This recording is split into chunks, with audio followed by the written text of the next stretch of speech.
Hey, welcome to It's Not My Fault, TheOASG podcast. It's Not Popular, episode 24, where we people that are nerds and like anime and manga try to talk about stuff that happens in the anime and manga and light novel industry. My name is Justin. Coming to you live from Helen's closet. This is Helen. Did you just reveal to the public that you're recording in a closet? It's a very traditional place to record the podcast. Okay. This is coming from somebody that's just randomly recording in his room with a nice pop filter on his snowball. Yeah, well, as we have figured out, my computer thinks that my microphone is worse quality than my built-in microphone, so I had to get creative. Look at us talking about technology. We should talk about what we've been up to since the last podcast. So, what have you been up to, Helen?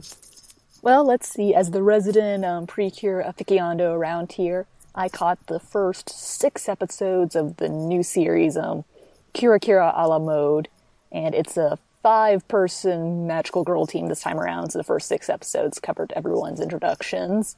And, so far I don't think it's going to be my favorite Precure series. It's a little more cartoony than I prefer, but so far it doesn't seem bad either. It still seems like it's better than Doki Doki Precure was at this point, so I'll just keep watching it in chunks as it comes along.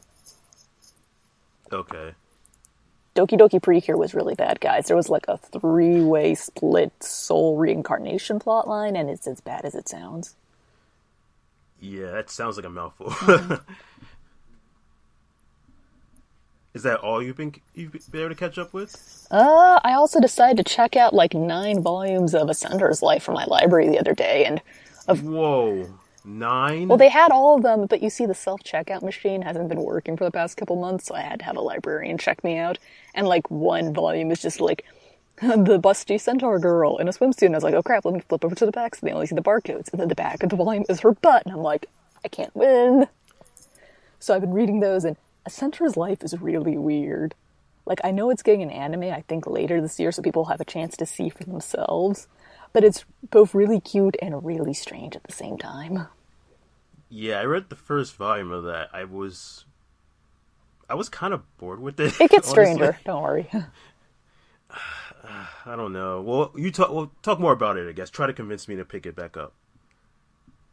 If you actually like it. I mean, I do like it, but if you were bored by the first volume, there's no point in telling you to pick it back up. You'll probably just be inundated with Twitter gifs whenever the Monster Girl thirsty fan base finds it when the anime comes out. Oh, right. There'll be so many gifs, and then 7 Seas will be like, yeah, look at that anime coming out. We have the manga all available that you can read. Please read it. You, too, can have an embarrassing experience checking this out from your local library. Yeah, 7 Seas has got to be like, look at all these Monster Girl adaptations. We're totally going to rake it in now. Yeah, I feel like 7 Seas' 2 big niches are Monster Girls and Yuri Girls. Yeah, they have some Yuri titles getting anime too. Mm-hmm. They just got it all tapped in right now. Yeah. Actually, I think there might be a Yuri couple in A Sender's Life, so they're covering both demographics there. Oh, so it's okay. That's good for them. Well, while you've been doing some exciting, weird reading, I have been working, which has kind of pushed you back a little bit on winter anime. Like, I'm now officially like at least a couple weeks behind on some anime, which is disappointing. But I might be able to catch up this week. Might be able to. I did actually do some nerd stuff though. Oh my god. One was read Food Wars, because I've been reading the chapters in Weekly Shonen Jump, and it's gotten crazy there. But I had bought some the most recent volumes, except I think 16, which I forgot to buy, or I don't think it was out yet. And just reading again, I'm like, no wonder I like this series. Jeez, it's just looking back at how it like in general just were why am I forgetting his name? Main character's name. Shonen food protagonist. Shonen food protagonist that I, for some reason, cannot remember his name for some odd reason. Managing to continue to do really dumb things just to try and challenge himself and be the best that there ever was. At least the best chef that there ever was. He's gonna catch all the food. He's literally going to try to catch all the food, which means he has to catch members of the I'd make a joke about him actually catching the literal food, but I think that's Toriko, so. That is definitely Toriko, where he actually has to, I believe they have to actually deal with animals and actual stuff like that, I believe. But this just has, like, the animals are already dead. They're very much dead. And they're even getting killed even more. Man, that sounded kind of violent. But just looking back at that was pretty good. Sorry that I somehow forgot the name. I really apologize, and I feel very ashamed right now. Food Wars, another manga that will make you very embarrassed to check it out at your local public library. At least the first, I would say, 1 to 4, maybe. After that, basically, it kind of dies down, really. I would say that. That's not the only thing I ended up actually checking out. I ended up going to the New York International Children's Film Festival last week. Well, good. This is your duty as the one person in this team who lives in New York. Yes.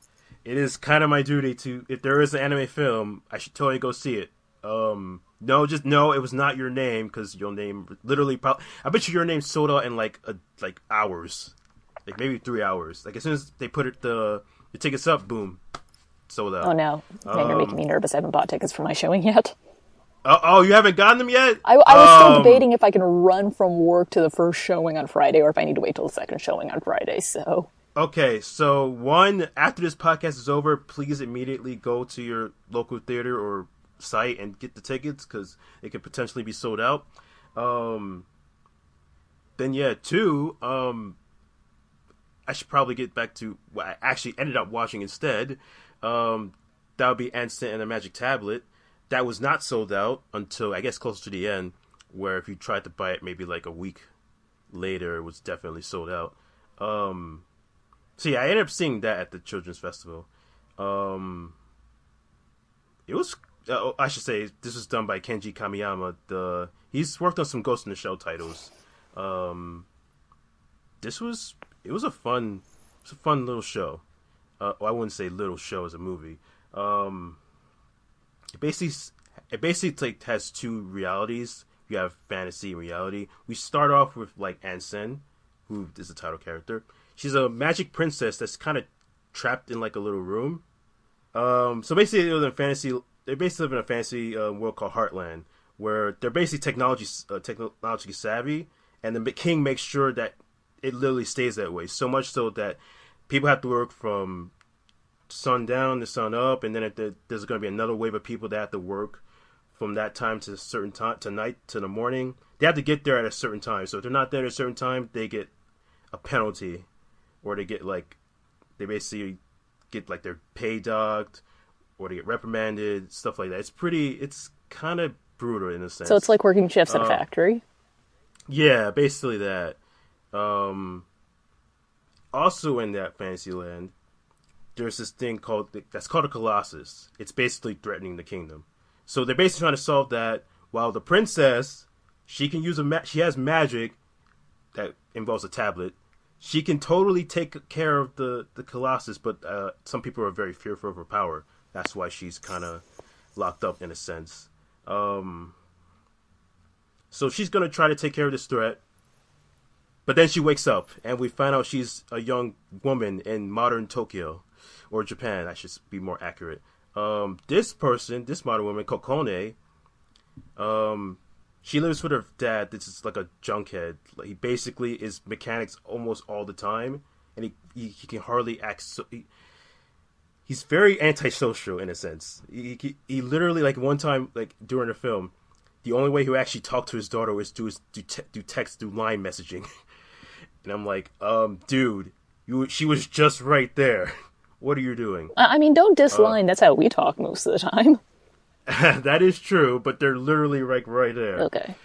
Like, it's one thing if they're like she's in school or he's at home, but like they're like right there. They can't, like, they can barely have a conversation. But the story changes a little bit when there's a group where they want the guy's secrets, because the dad, while he's antisocial, he's a genius mechanic. He's basically created like these self driving machines, and this car company, they want to make sure they're ready for the Tokyo Olympics because they want the cars that go to the Tokyo Olympics in 2020. They want them to run during it, which is great advertisement and all that good stuff.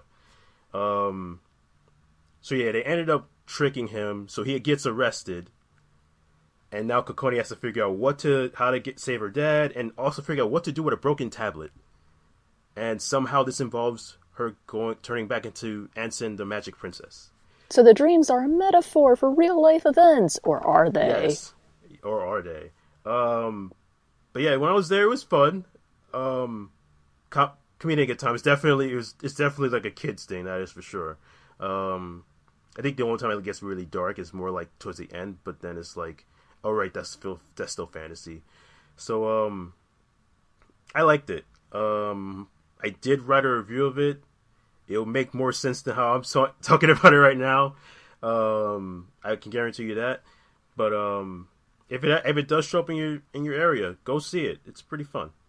Yeah, I'd seen the summary for it, and I was interested in it, but it usually takes a while for any of those films to make it out of New York into the rest of the country. They basically have to have, like, actual proper distribution. Is it a G-Kids title if it's New York Children's International Film Festival? As far as I know, it literally debuted. Like, it debuted March 18th in Japan. It also debuted March 18th here in New York. Oh, dang. I knew it was close, but not that close. Yeah, it was very close. I didn't realize it, too, until I checked the dates, and I'm like, whoa. It's pretty close. Really, really close.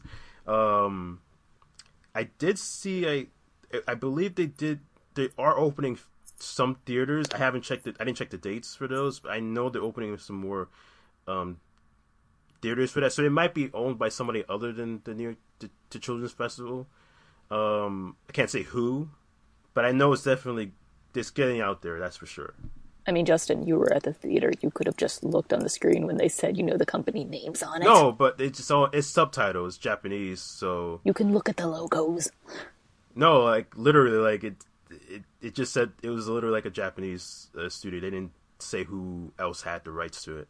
I mean, you can look at the Japanese studio title and see who's been releasing their titles in the rest of the U.S. and make speculation off of that. That's what I do. Speculation of that? This is too much research for, It's a little bit too much research for me just wanting to watch the film.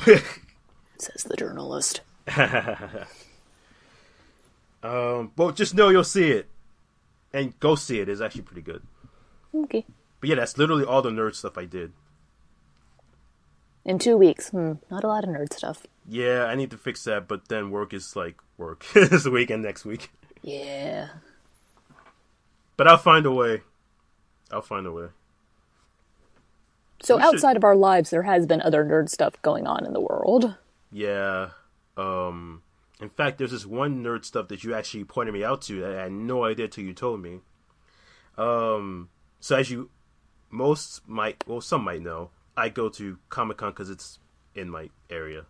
New York Comic-Con, that is not. I think I have to. Yeah, I should be more specific. New York Comic-Con because it's in New York. I have a thing about trying to go to these places. They're moving to single-day passes. The reasoning is because of the space. They really attract a bunch of people that go to the Javits Center, which is always considered the worst. And also, in addition, they said that there's also construction that's going to be going on at the Convention Center, too. So they're basically limiting to single-day passes, so that means no more weekend passes. I was thinking about this for actually longer than I wanted to. At the first, because I'm thinking, yeah, this is actually kind of bad. In fact, it's really bad. But the more I thought about it, the more I'm like, the only bad thing is that's going to happen is that if there's a certain guest on a certain day and you got tickets for like a Sunday and they're not there. For me, that's the only bad thing. The only way I'm looking at it is two ways. One, as somebody that has gone to the convention all 4 days, there is a lot of people there, and it can get pretty overwhelming to the point where you're literally just like trying to get from exhibit point A to point B, and it might take you, instead of maybe 2 minutes, maybe like 10, because of the amount of people that just like congregate the place. So I can get the point of trying to limit like attendance and stuff like that, I guess I can understand that part. But I guess like the thing is, I don't think it sounds like such a good idea since I do not live in New York. I am not going to New York Comic Con anytime soon, but I'd like to. And if I was trying to and I could only get like only Saturday, or as some other people are giving examples, Friday and Sunday, but not Saturday, that would just be really awkward. For everyone who's coming out of town. And I always have gotten the impression that New York Comic Con attracts a lot of out-of-towners. And I mean, they already do limit the number of passes they sell both online and in person, I think. So they're already controlling their numbers that way. And everyone knows that the New York Comic Con registration process is heck. I mean, like, I see so many people complaining about it. So I can only imagine that with different stuff that's going to make this, having a different system is going to make this even harder. Well, not a different system. They're using the same computer system, but having, like, different types of passes is going to make this even harder. Like, this just sounds not cool. And I kind of get the impression that a lot of anime companies are like, oh, thank God, there's going to be Anime NYC. We can go to that instead. And that's what I was going to also bring up, too. And maybe if this was any other year, I would probably be more, like, disappointed and, like, go, like, why? But that's because this year there is Anime New York City. Because of that, I'm less disappointed or not as angry or just, like, okay, I can just go maybe one day out of four for New York Comic Con instead of just going all 4 days. Now I can just save up for Anime New York City Anime New York City. So that may be why I'm not quite as disappointed. It might even help Anime NYC in its first year. So yeah, that might too. It also makes me wonder if companies are going to do that. If they're going to do the Anime New York City or they're going to go to Comic Con. They're going to do both. I got the impression I saw someone on Twitter saying that, but I don't remember who it was, so I'm not going to give alternative facts on this newscast podcast. Well, it's something I think we probably talked about, like whether or not would any manga and anime companies do both, go to Javits Center in October and November. If nothing else, this does add fuel to that fire, at least. And so there's a lot of other things to look forward to in 2017, which will hopefully be not as bad, but might be. Like the Eureka 7 movie trilogy, which is going to be coming out over the next couple of years. Just got announced. There's going to be a film in 2017, a film in 2018, a film in 2019. So just like Star Wars. I think Star Wars took longer, but anyway. No, I mean more like just like every year they're releasing a Star Wars movie. But they didn't release one last year. They had the Rogue One instead. That's still... If I'm not mistaken, but it's not part of the trilogy. It's not. Well, it's still part of the Star Wars lore, isn't it? I think I didn't see it. That's all that matters. It's part of that lore. What do you take me for, Star Wars nerd? Anyway, so Eureka 7. It looks like it's going to be some kind of remake, reimagining, probably not a rebroadcast of the original series. Hopefully not, since the original series is in a letterboxed format. It's old enough for that. So it's going to be interesting to see why they're going back to the franchise. It's been a couple of years, even since Eureka 7 AO, Eureka 7 Astral Ocean came out. Except, Eureka 7 AO actually had an OVA recently. It was, like, broadcast on YouTube in 4 parts, and it was definitely set after the main Eureka 7 AO ended. So that timing makes me wonder if they're going to try and readapt this movie trilogy to fit better in line with the chronology that AO messed around with, which has me very nervous since AO had some issues. Like, we are going to take all of the themes that were important in the first series and trash all over them. So I am very apprehensive about this movie trilogy. Or it could just be like, AO? What is AO? That never happened, right? Okay, let's do our own thing. I kind of want that to happen, but again, since they had the OVA come out like in this past year, like only a month before this announcement, I'm like, coincidences don't really happen in the anime industry. Nope. I'm not even sure how to feel about this. To be fair, I did watch Eureka 7 when it aired on Adult Swim many, many years ago. And I've obviously been meaning to rewatch it. I just never made time, unfortunately. And then I did watch one episode of AO. I thought it was nice. I liked the music. And because the first episode was okay, and then it went downhill. And then I meant to watch more of it. And yeah, I just forgot to watch it at the time. And despite some protests, I am going to try to watch that too. Don't. So, just hearing this news of the trilogy is it's definitely I'm not sure how to feel about it, honestly. Like, shouldn't just some things like end or just stay? I don't know. Maybe this will be good. But Justin, though. You don't make money that way. You don't make money if you don't tap into an already established fan base and take an already perfectly concluded story and continue to tamper with it. That is definitely true. And I'm a little worried about how much it's going to cover if it is trying to just be like a nice new drawing to the series. Since, yes, the Eureka Seven original series was pretty long, it was 52 episodes, I still say you could cut out like a full core, like 13 of them.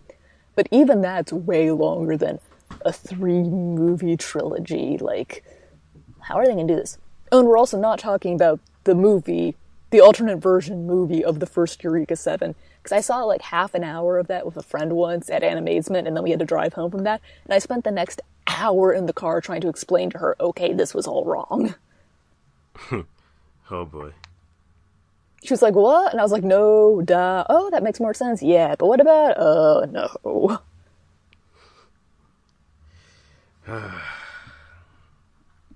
There are no sacred cows in anime. Everything keeps getting reslaughtered. Yeah. Justin, do you have happier news? I have maybe happier news. If you are in the Devilman, which I kind of... Well, I'm not actually in the Devilman, but I obviously know of Devilman. That's getting an anime on Netflix. Masaaki Yuasa is directing it and directing. I think it's it's so weird. Like I hear it's like it is the manga version of Devilman, but not like all of it or something like that. No, I think what I heard is that the plans for this one are to adapt the ending, which the earlier adaptations didn't do. Okay. Yeah, I've never seen Devilman, never read it, but all my friends who like it were exclaiming happily on Twitter. Okay. Well, just Netflix just like continuing to like try to do their anime thing is, I guess, good, right? I think so. As long as this isn't like one of those, hey, this show is airing in Japan, have a 3-month delayed. Oh yeah, cast of it. that might be an issue though. Yeah. I'm hoping if it's like more of a direct Netflix involvement, it won't happen. It'll be kind of more like Voltron recently, which is, this is only on Netflix, we're just gonna drop everything at once and run. Yeah. That makes me... I'm now thinking about Little Witch Academia, sadly. Yeah, well, remember, it's almost been 3 months. We should be getting some soon, right? Yes, we should, right? Netflix. The spring season Heck, starting. by the time we record the next episode, it might be time for us to start talking about what we've seen from the spring anime. Yeah. Justin, you better catch up fast. I will try. What are you doing recording a podcast? Go watch stuff, Justin. There's some stuff we gotta talk about. Like, there's more anime news, isn't it? There's always more anime news, especially in this bubble. Let's see. While we're recording this, Anime Japan is happening, and I think they've probably made most of the announcements they're going to make out of Anime Japan by now, since I think they make a lot of those the first day on press day. But there's a couple of interesting ones I saw on there. One is that there's a manga which started serialization on Crunchyroll. I think it might have been a collaboration, but Crunchyroll is like one of the main places to read it, is getting an anime. It's called Park Harajuku Crisis Team. So weird. I never would have thought that, like, considering I haven't heard, like, good... I mean, I read Crunchyroll manga, but, like, I've heard some people aren't that enamored with the service. But, like there's a lot of... I believe there's a couple titles that got turned into anime that's on their service. Yeah, but none of them that have started on Crunchyroll manga. Like, there's a definitely number of titles they have on there which have anime, like Real Life, The Murderous Mononokean, Fairy Tail, Attack on Titan, etc. But this originated on Crunchyroll. So I don't know if they're part of the production committee. Like, we may never know. They probably are. Sure. They've been... But this feels like they probably are. This feels like an even more direct collaboration than they've been doing recently. Crunchyroll, a place to watch and make anime. Who knew? And then there's a lot of other... Sorry? Nope. Go ahead. Okay. there's a lot of other announcements coming out, like the real Yuri on Ice is coming. What is that supposed to mean? This is a joke that works a lot better in print than in words. So, the Yuri on Ice we had last year was spelled Y-U-U-R-I, like the guy's name. I am talking about Y-U-R-I, the girl's love title, which is Uma Musume. It's there was an ad for it last year, which is why people joked about it being Yuri on Ice.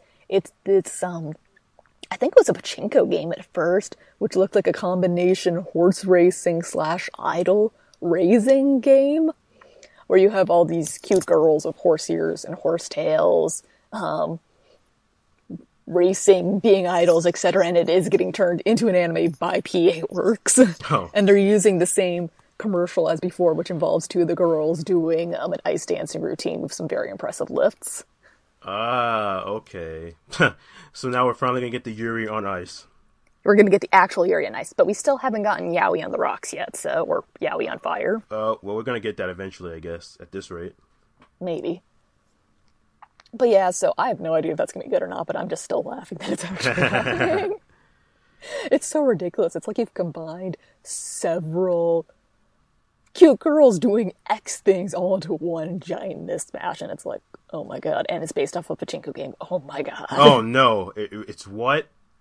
I don't know if it's based off of a pachinko game originally or not. I know Psy Games is involved with it, and I think they're the people who created Bahamut. But I know that the preview we saw before, it was for the pachinko version of the game. Well, I mean,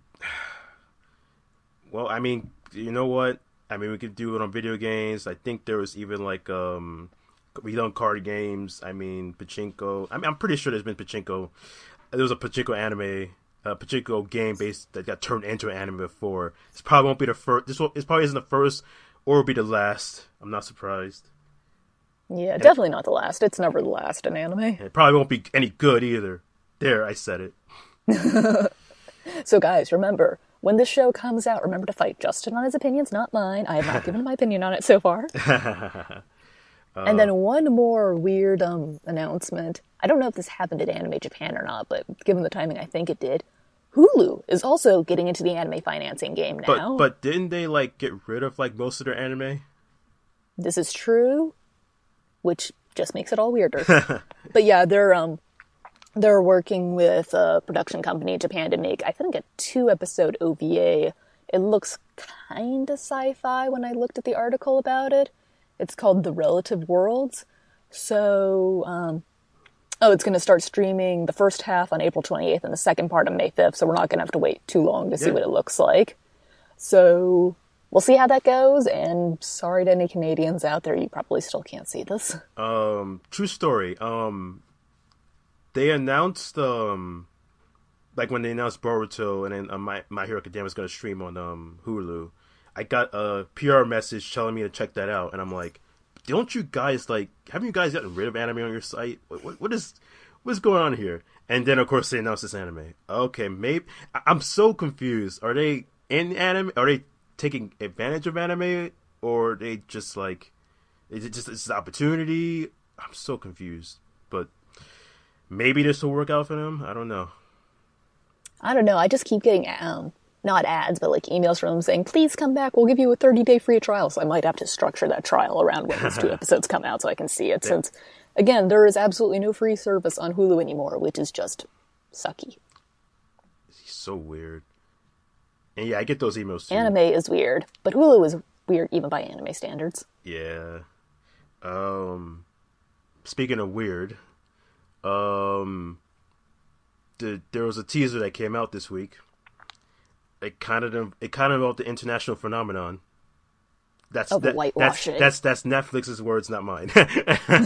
Although I will say Death Note is a pretty popular show, considering that every time I hear about it now, you see there's some kid getting in trouble because they have a fictional Death Note. But yeah, they finally released a teaser, and yes, it is. I think the only I actually find it hard to say much about it because it's super short. Like, literally, the only thing I can only say about it is William Dafoe as Ryuk is probably going to be really good. And it looks like L is black. Yeah, but... And considering that L dies in Death Note, and it's Light, who's now a white guy, is gonna kill him, this is gonna be really awkward. You know what the thing is, though? I believe we've been talked about this in other podcasts. We knew about this already. Like, this was, like, talked about, like, even as early as last year. And there was some definitely concern about that is for sure. But as soon as they actually see it on TV, like on the screen, now people are talking about it. I guess it comes down to that. I don't think we saw the casting last year, though. Yeah, I think we just knew they were adapting it. Yeah, no, there was a casting announcement. Oh, I missed that. So. Yeah, I think we even talked about that as well. But we talked about who was playing Light, and also changing the names too. I believe we talked about it as well.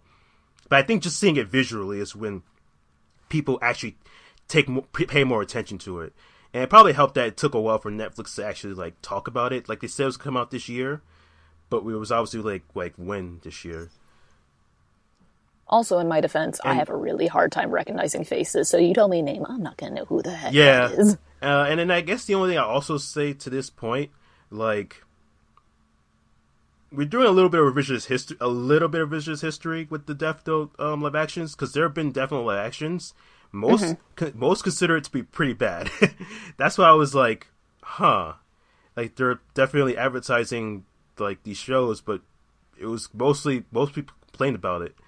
And then I watched I have watched the live actions and the TV series. The films are better than the film is a bit better than the TV show, the TV series, and I like it from like oh man, this is actually kind of weird in a sense, but I wouldn't say it was any good. And I don't know about if this Netflix run is going to be any good, but I feel like it's just way too early to say.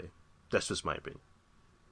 Yeah, I don't have high hopes for it. I probably won't watch it since I did read the Death Note manga in high school and I was kind of like, like this should have ended like halfway through. And also just, man, I know a lot of people are saying, Death Note doesn't have to be Asian. You're right.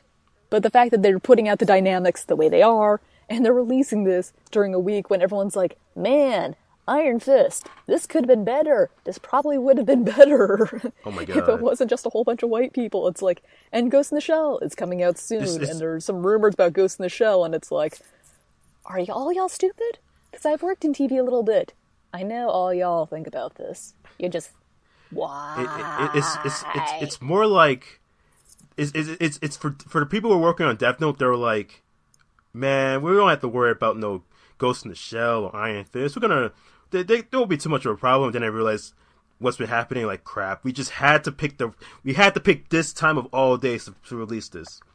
We don't need to worry about a pre-existing fan base which actually knows what the characters look like originally and have fairly strong opinions usually on whitewashing, especially given large populations of the anime community aren't white. No. Yeah. And also to point this out, it's kind of spoilery, but it's a little bit the movie endings for each of the for both the TV show and the movie were different from the anime and manga. So that's to keep that in mind. So maybe L won't die. Yeah, just keeping that in mind. I'd be really happy. Yeah. I'd be really happy if in this version L gets Light. I'd be really happy about that. Just throwing it out into the universe. Like, just check the endings of the Light. If you're gonna, if something happens in Netflix version, if they follow like either the anime or manga, or they might just come up with their own thing.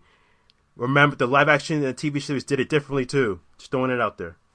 Please, Kami-sama, let L live. Let Light get his comeuppance, that bastard. I think we talked about a lot of anime and for some reason live action stuff. We should talk about some manga, shouldn't we?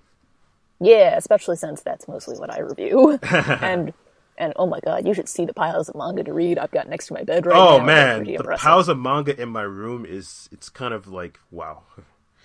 I mean, the piles are so big in my room that my bed's up pretty high, but I can just put my glasses on top of it when I go to take a nap, and it's right on eye level. Yeah, it's bad. It's pretty bad. And Yen Press has announced more manga they've licensed, but thankfully I don't think any of those will be added to my to-read pile. Well, one of them were for me. Yeah, they're announcing the manga versions of the Sword Oratoria series, which is a spin-off of Is It Okay to Pick Up Girls in a Dungeon, if I recall correctly. Yep, that's it. And also the manga version of Ray Zero, which is based off of a light novel which had an anime last summer. And then just the regular manga versions of Gabriel Dropout, which is currently airing as of taping this podcast. It might have finished by the time we release it. And Hybrid X Heart, which I haven't heard of. Justin, you? I have. That was an anime. If I'm not mistaken, it was that show with girls. I think there was a screenshot of the main character having to get the girls excited or something like that, just so they can use the powers. I think that's what that was. I can think of several things, but I'm not sure if you want me to go. Do you mean this one or that one? I think that's this had. Yeah, they had an anime that aired last year for this. I think is this the one with the chastity belt? I think that's it. No, that's My Little Sister's Unusual, I think. Not that one, but then again, these are both interchangeable. Because I think this one had it too. This isn't the one where the guy has to keep a boner for a month straight, right? Is that it? I don't think so. No. I guess this is the part where anime. It's crap. Yeah, that's basically fan service. Yeah. But yeah, that's getting adapted. But I mean, that's getting the manga's being brought over here, not the light novel. If you know which anime this is, please tell us in the comments below, so we may add this to our list. Yes, please. Man, anime is weird. Yes, please. Although we'll probably figure it out when we look in the internet and be like, oh, I mean, you will. I'm not looking for this. But obviously, the only thing that excites me from this is Gabriel Dropout, which I have been watching. You know what's so weird? Like I kept seeing like pictures of it, and I'm like, I feel like this was like licensed before, but no, it hasn't. But now it is licensed, and that's definitely a manga I want to read. The anime's been pretty hilarious. Seems like you're kind of niche, the kind of weird humor. Mr. I have been blurbed on Nichijou. That's not something we talk about. Why don't we talk about it? It's good. I think we talked about it once or twice. Your name is helping sell manga, Justin. Be proud. that is it. But yeah, that is it's for me. It's pretty funny because you have an angel literally just like, I don't want to be Andrew anymore. I just want to play video games all day. Literally forsaking the teachings just to play video games. And suddenly a chorus of me's rose out amongst our listeners. So yeah, that's new. And guess what? We got another tower that's already been licensed that's getting an anime. But did you predict that this one would get an anime? I can't tell what's going to get turned into an anime, but so yeah, I did not predict that In Another World with my smartphone would get an anime, although it sounds like it could be an anime. But yeah, this title is getting adapted into an anime, and it's already on J Novel Club. So yeah, this thing where the original source is already available to read, and then the actual adaptation is coming out is so weird. It's kind of scary in a sense. I remember Crunchyroll Manga was doing that for a while, but they haven't released any new titles in a while, so. Well, yeah, their service is kind of, service is like, abandoned. I wouldn't say abandoned, especially since they still have, well, you know what? Oh, I know what they would say. They would say it's evolving. Well, you know what? I'll say this, because there's some stuff that's ended, like, Yamada ended, Sugi, not that. No, that's not it. There was this manga that Kodansha has licensed. I can't remember the title, but there was a recent title that I was reading that ended. So yeah, they're probably gonna have to add some stuff soon. Either that or just let it die out. I don't know. I know that they have changed things up recently so that on the app you can buy some volumes. I don't know if it's. Oh yeah, that is new. That is new. It is Android currently. Okay, I've got iPhone, so that's why I haven't checked it out. You can download titles to have on your phone. So I guess that's neat. I guess I'm not a big fan of that, since the services I use to buy manga are like Viz Manga or Kindle or Bookwalker, and all three of those I can read on either my phone or the computer. I like having that multi-format flexibility. Right, yeah, that's true. Yeah, we'll just have to see how that will work out. For me, it doesn't really matter to me, either way, especially since I don't have Android. So, yeah. So I do have a question, Justin. Yes. Does he have his charger also in this other world? If I've read this light novel, I would tell you, but I have not. But maybe I should. It sounds like a weird. Well, it sounds like a title I should probably try to read. Maybe. Yeah, I've been trying to read some of the J Novel Club titles, but I'm just did not have the time, and now everything's like chapter 2 of volume 2, and I'm like, I'm not going to jump in the middle of that. So yeah, don't you have enough to read? If he doesn't have his charger with him, it's going to be a really short book. Yeah. Well, and it's going to be a short anime adaptation, too. Yeah. 5 minutes. Oops, my phone's dead. Oh, wow. A 5-minute anime? Well, there you go. There goes the dream. And then in news that is a bit sad for me, a little bit, and just sad in general, actually, I should say that. High School of the Dead creator, Daisuke Sato, he passed away at 52 due to ischemic heart disease. Obviously, High School of the Dead is that one title that I'm pretty sure most have grown up or seen the anime of, and just like, did they have an episode where the boob lady, they just like that there was a gun on that boobs, like on that yes, on the breast or something like that? As someone who has boobs, I can tell you that would not work. Yeah, that was the recoil would hurt. Yes, that was the anime. That was pretty famous. And it just famous in general for being a zombie show where you had all that fan service. It was also definitely one of the trashier shows that I read when I was growing up. That had a hiatus for the longest time. Like, there was one chapter that got released in 2013, and I don't think there was any explanation as to why, but this could have been one reason why too. And yeah, the content, it's definitely questionable, that is for sure. But it's definitely unfortunate. It's definitely unfortunate that the author passed away. Yeah, and 52 is kind of young too. It's and sad. That too, it's definite. That is too young. Like my mom would say, definitely that's too young.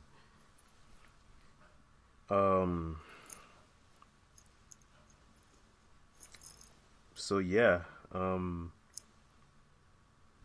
I think the only other news, but this is more of an oddity to me, or more like, well, this is not surprising in a sense. There was I guess like some sort of episode or whatever where you got to see inside the house certain authors, and there was a look into Kazuki Takahashi's house. Kazuki Takahashi is the creator of Yu-Gi-Oh!, which is that really super popular. It's not card game manga. Forget the Duel Monsters aspect. It started as a really dark game manga where Yugi had different like games that he played with other people, not just card Justin, games. if you have to describe what Yu-Gi-Oh is to our listeners, I'm gonna be confused. I'm just making sure, because you get the Duel Monsters part where it's a super popular card game, and then you have the other part where it originally was really dark. The one where people go, look how edgy this was originally. You guys need to read season 0. Yeah. But yeah, they took a look in there, and I'm like, oh my god. Was that the really messy picture I saw? What's that? Was that the really messy picture I saw? Of what? Of someone's room. Yes. A room where it was like I guess like a glass like thing hanging on up on the ceiling or something like that. I think you might be talking about something different. Yeah, maybe. Sorry. It's okay. But they basically just show how nice his apartment looks, and I'm like, or his house, whatever looks like, and I'm like, well, I should be surprised, but I'm not, because literally after he created those two works, have been like a billion spin-offs. Mm-hmm. Yeah, the card game, which is still going. This is not surprising that he has like all the money in the world right now. Just rolling in all that card game money. Yes. All of it, and all the adaptation money, too. Okay, Justin, I think it's time we go back to the sad stuff. This what stuff? The sad stuff. Does it have to be super sad? Well, Showa Genroku Rakugo Shinjuu has now ended, so how sad are you about this? Okay, yeah, I'm kind of sad about that. We're kind of sad about this. I was so sad that I ended up actually, like, when they got to the ending, and the credits were rolling around, I ended up replaying the credits back like 3 times just to let it Oh, sink so in. that's why it took you so long to get to the podcast recording today. Just to like try to like well, I was reflecting on, I would say, the journey, and then I also, yes, I was trying to actually compose myself because I was like, crap, this is actually ending. Just to let you guys know, everybody know. Spoilers. What? Well, yeah, that's just going to be like a spoilerly part, so you all know this. If you haven't finished it or kind of want to watch it, you might want to skip this part.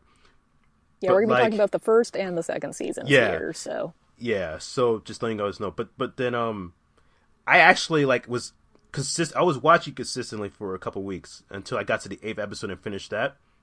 From there, I dreaded watching it, not for bad reasons, but for like, I don't want this to end. That's kind of what it was like for me. Like, I just was like, I've got stuff going on in my life. I can't focus on this right now. So then I ended up watching 3 episodes in a row, and then the last episode on its own. And I was just like, guys, I'm dead. I'm dead. Like, it's one thing to like watch a show where you're just like, I don't really care about it. I don't want to watch it. But then you have a different look at it when you're like, it's a show I care about, but I don't want to watch it yet.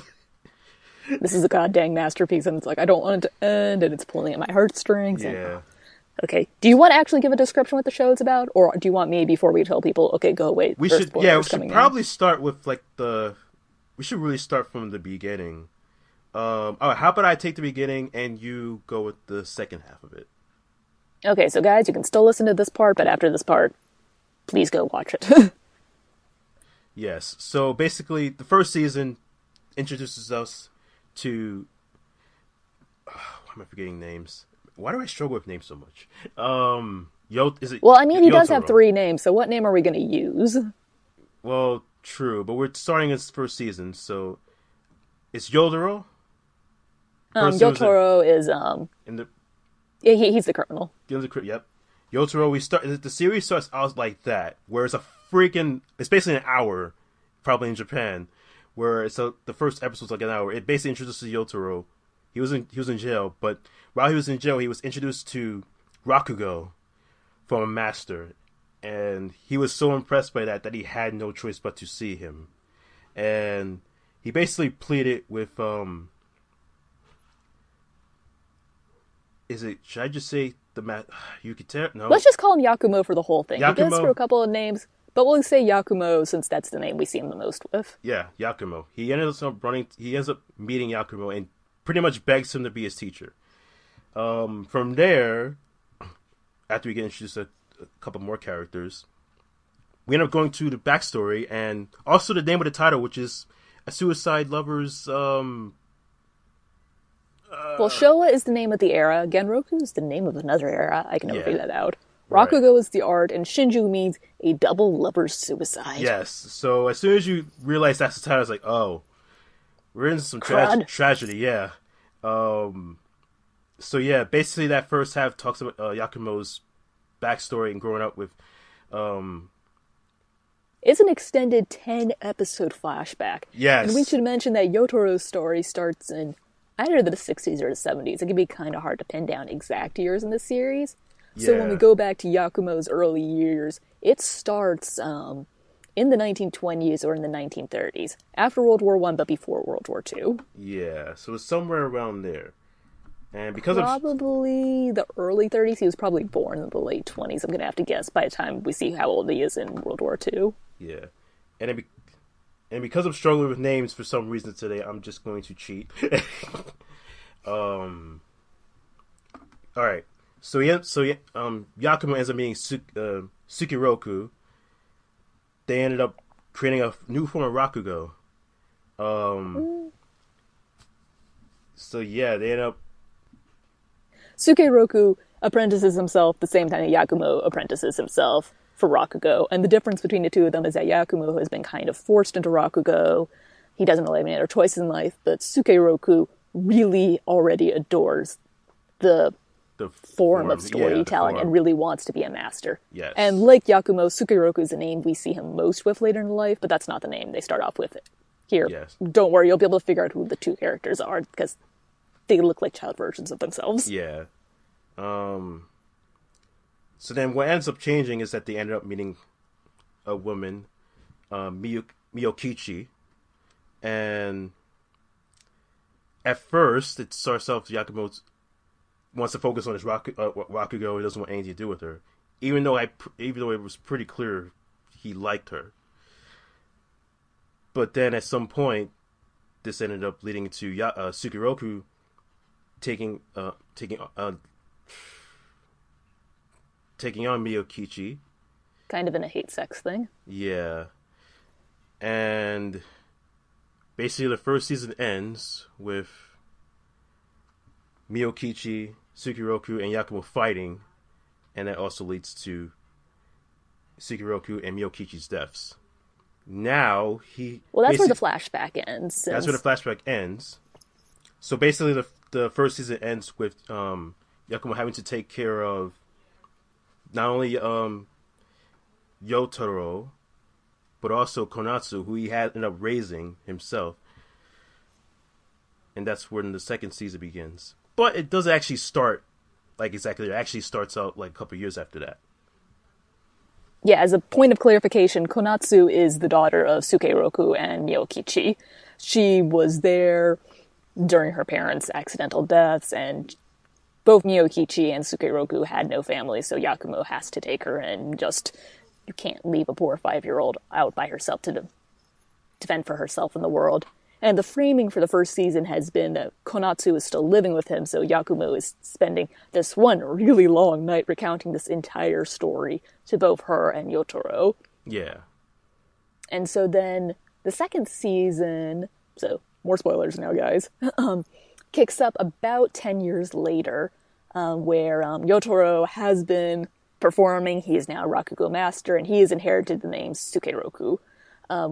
One thing you'll see again and again in the story is that people have multiple names during different parts of their lives. It's symbolic. And one tradition in particular is that a lot of performers will inherit the name of their master just as a kind of continuing tradition.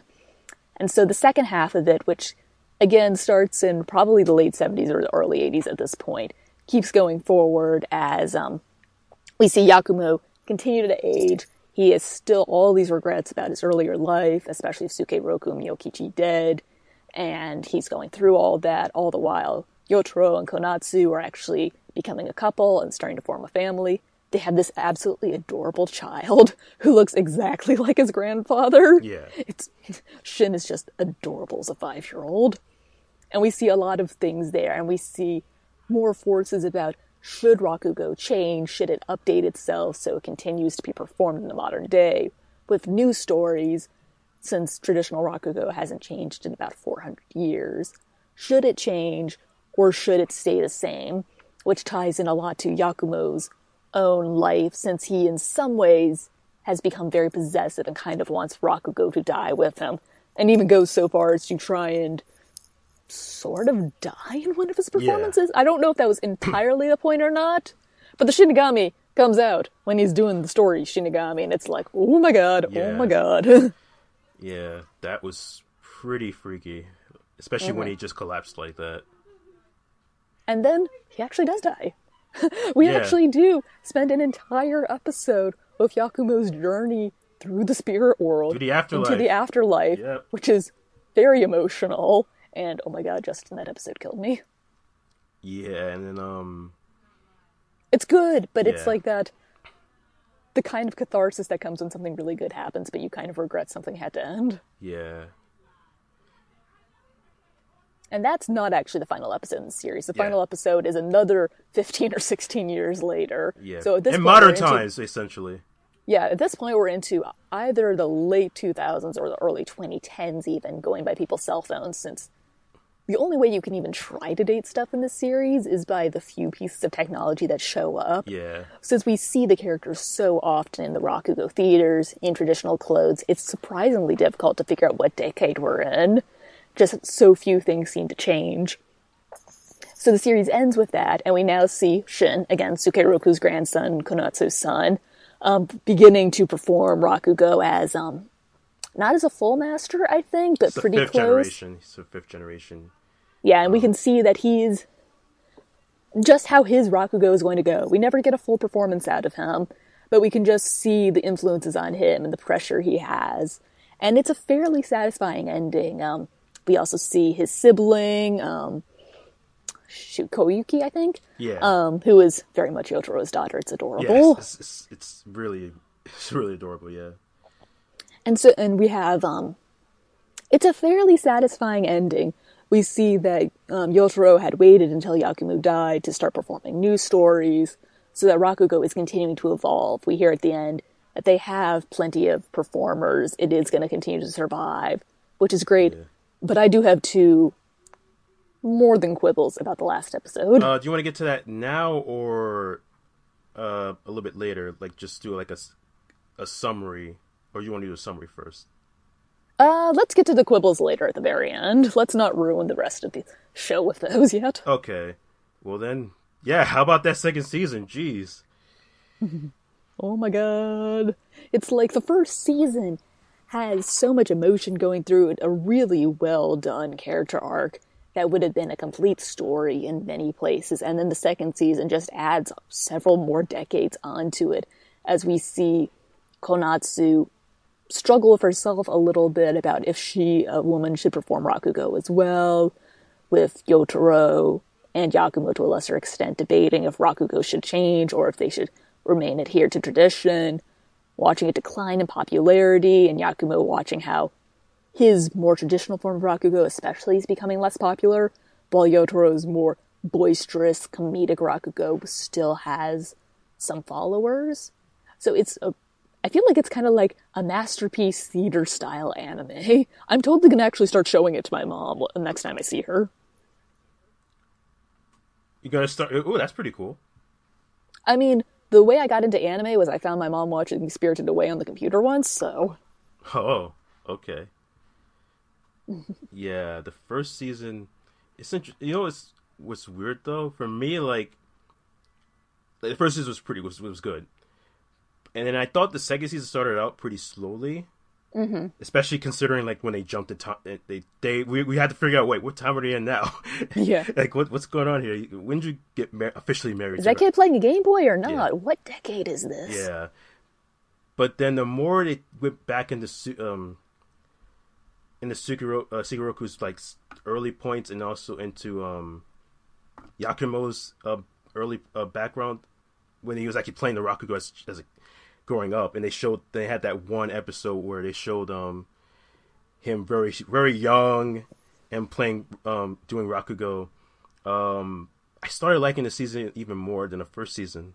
It took a while, but I don't know. I felt like maybe I connected a little bit with this season than the first. I can say that now, but like I bet you, like if I wait like 3 months from now and just watch it all over again, I'd be like, okay, what was I talking about when I said the second season was better than the first?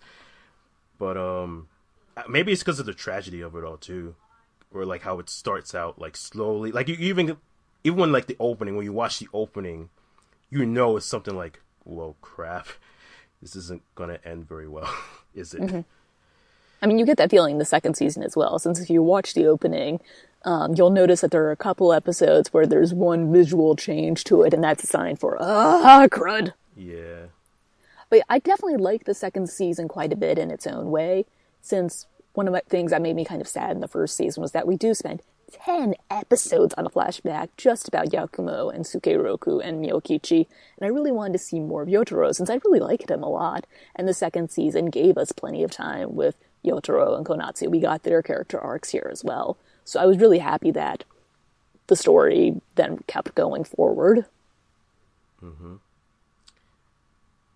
And then, like, some moments that I guess would stand out. Like, literally, like, all the times where Yakumo would just perform as Shimigami, and then not necessarily a Shimigami appeared, but, like, Miyokichi would appear just like that. Those were just, like, oh my god. And then all the Those were really chilling moments. Yeah, and then whenever he would meet Sukeroku, basically in the afterlife, those are just like scene wise, music wise, just timing wise. It's just like, what? Why? Oh my god. It's just chilling.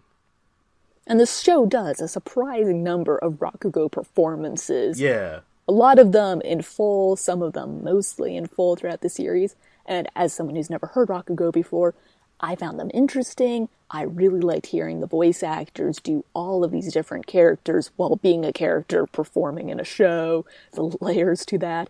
And I really liked it. I feel like they made some very good casting choices. I feel like the directing was pretty good to keep everything consistent.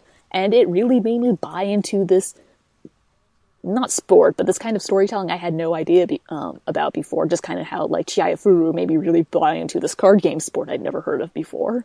Yeah, the power of, like, one of the things you could definitely do with anime and manga to do this type of story. Excuse me. To do this type of story. Like, for example, how are you gonna... You would think having a first episode devoted to just, like, Rakugo, like, and you would have them performing the Rakugo for, like, 4 or 5 minutes, and it'd still be interesting. I don't know if you can really achieve that with... There are probably other mediums you can achieve that with, but, like, it feels like for anime and manga, that's definitely unique. And in this case, it was executed pretty well. Like, and then as you mentioned, most of the episodes, they will actually do the full Rakugo, because it's their way of telling the story. Like, if they're doing Rakugo, you can tell whether they're actually doing it correctly, or if they're doing it in a way that's boring the audience. Yeah, there was a lot of emphasis on subtle character animation in the show. Yeah. And I think the one way that was achieved was them actually performing the Rakugo. And the manga has actually been licensed in the US in a very shocking move. I haven't had a chance to read it yet, but I definitely plan to see if the Rakugo performances come across to me, an English speaker, as well in the manga. Since I felt like for me that, even though I didn't understand the language, by having it animated so you could hear the inflections in a character's tone and see their little movements really helped the story. So I'm not sure how well this is going to work in a still format. Yeah, I'm actually just waiting for the print version to come out, which I pre-ordered already. Yeah, So, Kodansha has released this already digitally, the first volume at least, and they're going to put out the print one later, so... Yeah, so I'm basically waiting for that. But yeah, I'm definitely curious, like, how this is going to how this is going to all turn out. Although, I'm going to assume, like, they're going to have to keep some stuff in there. This could be kind of long, but it is what it is. It's only 10 volumes, I think, for the entire series. Yeah, I mean, just like lettering wise, text box wise. Yeah. Like, you're gonna, that's gonna be Let's pray for the letterer, guys. Let's pray for the letterer and the translator here. Yeah, like, that's gonna be the difficult part, finding that nuance. That is for sure, because you don't want to be completely boring. Mm-hmm. Yeah, and I think, and it's just a thing, like, I think about, like, the opening and the endings for both seasons. I mean, obviously they don't tell the full story, but it feels like they definitely complemented the story to an extent. Which, I mean, most anime, you could say, most anime actually don't do that. They don't actually, like, they usually just have it's just a normal thing where they're either tied together with a reference to, like, a music company, because music obviously it's a licensing thing. But I feel like the openings and the endings for the seasons, they definitely complemented the story it was trying to tell. Yeah, I liked the closing for the first season more than the second season, but I thought it was a bold choice that for both of them, they go with completely wordless instrumental pieces. Although the openings for both seasons had words. Yeah.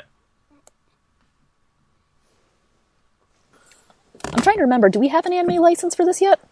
I don't think we do. I think it's just streaming right now. Yeah. Yeah. But probably I want to own this so that I can have it forever and don't have to rely on streaming services. I'm just going to assume Sentai is going to license it, but that's just an assumption. That's who I thought had before I double-checked.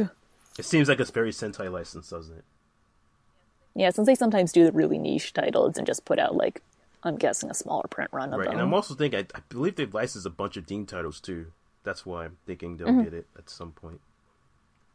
Oh yeah, and this is one of the rare Studio Dean titles which looks really great. Like, Studio Dean shows usually look kind of boring artistically, but they've had a couple of good ones over the years. A lot of them share the same staff. And this show is just framed really elegantly. Again, there's a lot of emphasis on small character acting. The color schemes are wonderful. It's a good show to look at. Yeah. The only thing I'll just say to that is sometimes maybe the material helps. Maybe they had strong enough material. Like, the manga is probably good enough to help them with this adaptation. Well, a good director will know when to copy a manga panel, which is pretty rarely, and when to frame and move it differently. Mm-hmm. So yeah, it was definitely a journey. I feel like I need to experience it again, honestly. Do it. The last episode didn't exactly. It definitely ended a little bit interesting. Aside from the credits part made me sad. But I can't believe it. Rakugo made it almost 24 episodes of no stumbling blocks, and then they tossed in, for me, 2 in the last episode. Yeah, I'm trying to figure out. I guess the second one you might have an issue with, but I think the clearer one was the who is the father of who is Shin's daddy? Who is Shin's daddy is probably the one that is probably I can tell is most questionable. That is for sure. What's the second one? The female Rakugo performance. I'm going to talk about that in a second. Let's talk about Shin's daddy first. Yeah, I have to admit, when they had a moment. What was it, episode 5 or 4, where it was pretty established. Like, they talked about this with the boss. I thought that was who the dad was. So that was kind of it. But yeah, then they threw this out there, and I'm like, in the last episode, that it might be Yakumo after all. Is this just a journalist? Who is Shin's daddy? That Yakumo may have had sex with his basically adopted daughter. And it's like, Konatsu had an antagonistic relationship with him, but I don't see her going for hate sex. And I can't imagine Yakumo doing that at all. I'm pretty sure he went to his grave a virgin. A virgin who was interested in women and possibly men as well. We're going to get some flack for that. But I can't imagine him actually having sex with her. It was like, why did you even toss that in there? And the way the show frames that conversation, it seems to be, this is an unspoken fact. And it's like, what I wouldn't say, the only reason I wouldn't say completely that is because this is like a former journalist side of him talking, like the way it was presented, and most journalists like to say it in that certain fashion. And I did see Gabriel Ekins write up on the last episode on ANN did note that the particular character who brought up this idea has had a couple of really weird, slightly misogynistic theories about various Yakumo conspiracies over the years, so it does play into that. And apparently there is a special chapter of the manga which does elaborate a bit more fully on it, so we're going to have to hope that appears in one of the manga volumes of a proper translation. Okay. We'll look forward to that. And the last, what was it, you said there are 10 volumes of Rakugo Shinjuu? So it's probably in the last volume, so in a couple of years we'll have an answer. Yeah, we'll totally find out in 2022. Oh my god, why did you do this? Why did you pull a Masaaki drop? Bunny drop. I know. My Twitter feed was quipping, is this a requirement for any Josei story? Yeah, it makes you wonder. It makes you wonder. Like, I guess, is this like a culture thing or something? Or do we just keep finding, like, the few titles that do this? Like, yeah. The fuck, people. Keep your weird fetishes out of otherwise good stories. Yeah. You can keep your good fetishes in there, but not the bad ones. Yeah. I know I'm probably going to get flack for saying that I'm not sure if Yakumo was interested in men or women. But I know a lot of people do read stuff into his relationship saying he had a crush on Sukeroku. I'm not entirely convinced. I'm also ace, so I'm not entirely convinced of a lot of that. But we do see a couple times in the story where he does seem to be genuinely interested in Myokichi in that way. And in the afterlife, there's an episode where he and Sukeroku go by a brothel. And it definitely looks like he's going, oh my god, yeah. I am blushing. So to clear that up. And then the second thing I said I was annoyed about was the thing about female Rakugo performance. Yeah, I think you talked about this about the first season too, right? I definitely mentioned that it was something I was interested in at the end of the first season. I did a little bit of research then. I did it by plugging in Japanese terms into Google, so it's really hard for me to recreate it. But basically, this second season ends with Konatsu starting to perform Rakugo officially, and they're saying that she's the first female Rakugo player. And again, we're not sure the exact year this takes place in, but we're guessing late 2000s, early 2010s by the technology. And there were female Rakugo performers before that. In my first season review on my blog, I definitely said that I found someone who looked like from the 1970s. And then poking around again in the past few days since the show ended, I found an article in English talking about two women, and it was published in 2001 and said that they become full masters less than a decade ago. So they would have become, full Shunichi Rakugoka around probably the early 90s, 93-ish or so, which is definitely before the final episode of Rakugo Here takes place, and that at least one of these women had started as an apprentice back in the 80s. So it's really frustrating. The story didn't have to go that way. It didn't have to say Konatsu's the first. It didn't have to make her that important. It could have just been, she is performing now, and it would have been important to us, the viewers, who've known that she's always had an affinity for this, she's always enjoyed doing Rakugo, and for the characters in the story who know, oh, she was Sukeroku's daughter, she lived with Yakumo, she's been immersed in Rakugo her whole life. It's so great to see her performing as well. So you think it should have been more historically accurate, or...? Yes. Because it erases all these other people, and, everyone I'm seeing on Twitter who's quoting my tweets, oh, I've been wondering about that, but I didn't realize that the show was erasing people. It's yeah, the show's erasing real-life people. And for, especially the international audience, maybe to a smaller degree, even the Japanese audience, they will never know. If it's adapted from the manga, so maybe if they're just following the adaptation. I know, but the manga shouldn't have gone there in the first place. That's what I'm saying. The mangaka should not have gone there in the first place. That's just rude, y'all. Yeah. Okay, I didn't actually think about that. Mostly because I'm I feel like, for starters, she should have been, they dropped it a little, they talked about that a little bit at the end of the first season, that she might be able to become a Rakugo master, but it takes till towards the end for them to really, say that. So go ahead. I think it's playing into that theme I talked about in the second season about should Rakugo change or should it remain the same, with the idea of women performing Rakugo being an element of Rakugo changing. I think that's why they were trying to tie it in there. But again, I don't feel like they really needed to do that specific choice for it to have the emotional payoff that it did. I see your point. I don't... It's just so frustrating. The show is so good, but then it has one or two, depending on how you count it, missteps in the very last episode. It's come on, we almost nailed it.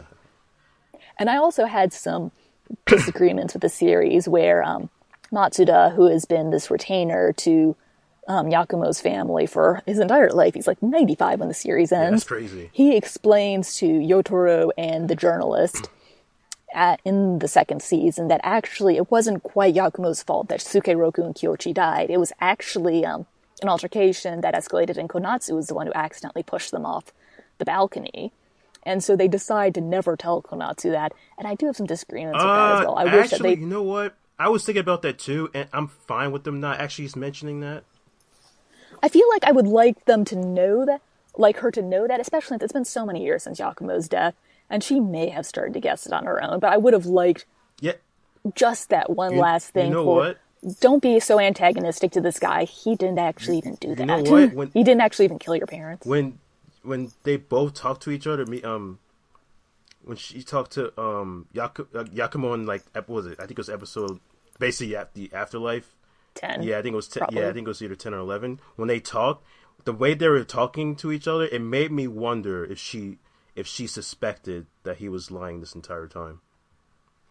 It did make me wonder, but I would have liked her to have heard at some point, or for them not to have said, "We'll never tell her," since she's she's a middle-aged crotchety lady by that point. She can handle it. Yeah. She's literally the Yakumo. She's oh my god. She's more Yakumo than anyone else. Jeez.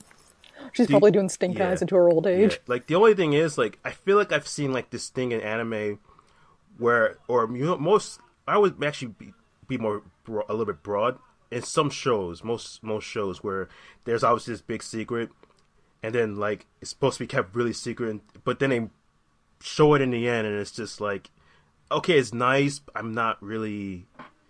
I don't feel like it. It doesn't matter to me, or something like that. It just feels like it was tacked on, and stuff like that. And if they added... I'm also going to bring up another element that you might not have thought of, but the gender part here, which is that it's three guys deciding they're not going to tell a woman something to protect her. That is it too. That could be it too. It could be framed that way. The only excuse is that it was set in a time where it was like that, though. Justin, I think we just established this last episode takes place around 2011 or so. Okay, that part. Okay. Justin, you were around for this part. Okay. Yeah, and they didn't change their attitude. That is true. We cannot let old people off the hook for being like fussy. We cannot do that. But I don't let my grandparents off the hook for it. I mean, I would say this. It could have gone either way, but I'm perfectly content with them not actually have said anything about it. No, we can just disagree on that point, since at least that's not a really icky detail in the last episode. Yeah. The sun part, it's a little. It's like, did you guys not hear what happened to Bunny Drop? Come on, guys. You should know better. So I think that wraps up my thoughts on Rakugo, or at least until I sleep on it and then have like more thoughts on it. What about you? Any closing thoughts? I'm gonna be like, man, this was a really great anime. Did a lot of people watch the show? If you haven't, why didn't you watch the show? Why did you listen? Please watch it. Why did you listen to us try to mostly spoil everything? Why did you do it? We can assure you, even though the ending isn't so great, the whole show is like a flipping masterpiece. Yeah. Maybe this will be a contender for Anime of the Year. Oh, it's going to be my number one of the year for sure. Like, if anything tops this show, it's going to be a good year for anime. And also, I should probably watch it again. I really feel like there's so many theaters I might have missed, too. Well, remember, Justin, spring season's starting soon, and we got to try out a lot of things. We can tell people this was crap, this was good, this was uber crap. There's a bunch of sequels that are airing this spring, I think. I'm just going to watch all the sequels. There you go. Confirmed. No, that'll keep you busy, at least. That's confirmed. So I think that's... Yeah, I think we're Rakugo'd out.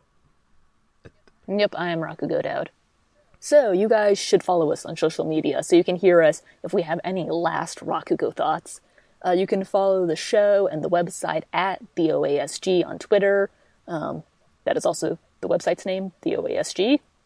And then I'm on Twitter under @WanderDreamer. You can probably find me retweeted on TheOASG's timeline at some point.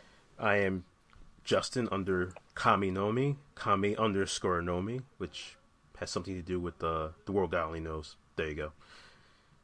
What? We couldn't tell. Yeah. Just, as always, a good reminder. I will continue to remind all of you this. Please check us out on iTunes, or just listen to us on iTunes. Feel free to review us on there, too. Rate us. Give us a 5-star. Give us a 4-star. Don't be mean and give us a 1-star, please. Is it possible for people to give us 0 stars? It is. Well, by not reviewing it or rating it at all. Okay. Or comment and just say something in the comments below, especially if we made any mistakes, especially with that Hybrid X Heart thing. Mm-hmm. We're totally... Please let us know which series are Justin and I misidentifying there. And with that, it's time to say goodbye. Bye. Goodbye.